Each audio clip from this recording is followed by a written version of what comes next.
26, 2014. A plot of federal land in the Midwestern United States appears to be completely uninhabited.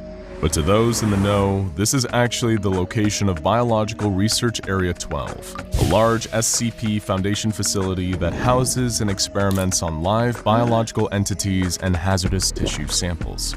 Already, it was proving to be a challenging day for the personnel stationed at Area 12, due to what seemed like a freak technical glitch. They were dealing with a system failure and a large-scale containment breach.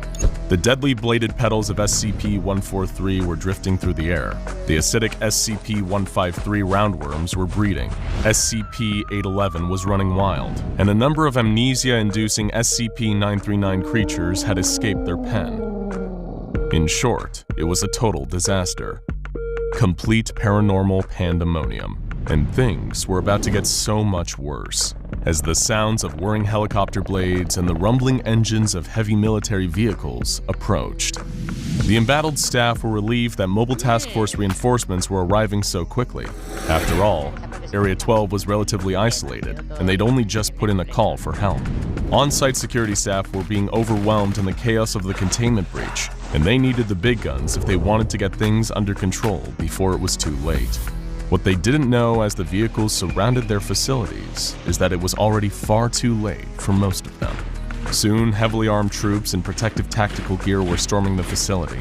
As they entered, terrified staff members ran towards them for protection, and then stopped in their tracks. These soldiers didn't bear the insignia of the SCP Foundation, or any known Mobile Task Force, nor did they bear the symbols of the Global Occult Coalition. This was something different altogether. Some of the Foundation personnel began to beg for assistance anyway, seeing it as an any port in the storm situation. They realized too late that this group wasn't here to save them, and met their end in a hail of bullets from the soldiers' assault rifles. When the actual Mobile Task Force finally did arrive, they witnessed a horrifying sight.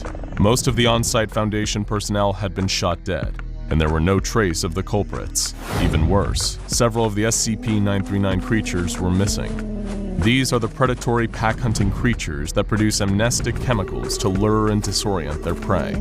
These anomalies are dangerous enough on their own, but in the hands of someone who really knew how to use them, these living amnestic factories could pose an extremely serious threat. The Mobile Task Force members knew what they were dealing with here. Only one group would have the nerve to perform a high-casualty heist on an SCP Foundation facility during a containment breach: the Chaos Insurgency. The Mobile Task Force reported the incident back to command and already knew what their next mission would be: track down the Insurgency splinter cell and get the 939s back. This mission would have the absolute highest stakes, and if they weren't successful, there was no limit to the damage the Chaos Insurgency could do with a creature as dangerous as SCP-939 under their control. But who exactly are the Chaos Insurgency? What do they want? And why are they stealing anomalies? The Chaos Insurgency is one of the most mysterious and clandestine of the groups that fight against the SCP Foundation. They are different from the Global Occult Coalition, a United Nations offshoot created after the Seventh Occult War, whose mission is to destroy rather than try to contain anomalies. The Serpent's Hand is on the opposite end of the spectrum. This group strives for the normalization of the anomalous, and the destruction of the webs of secrecy that keep the anomalous and consensus reality separate. Both the GOC and the Serpent's Hand have clear ideals and mission statements, but the Chaos Insurgency is less forthcoming about their beliefs and convictions.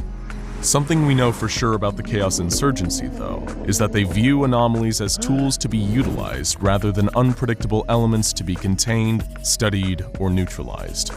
To this end, they do whatever it takes to obtain more anomalies of their own, whether it's ruthlessly seeking out anomalies in the wild or taking them from the Foundation with coordinated strikes during moments of weakness.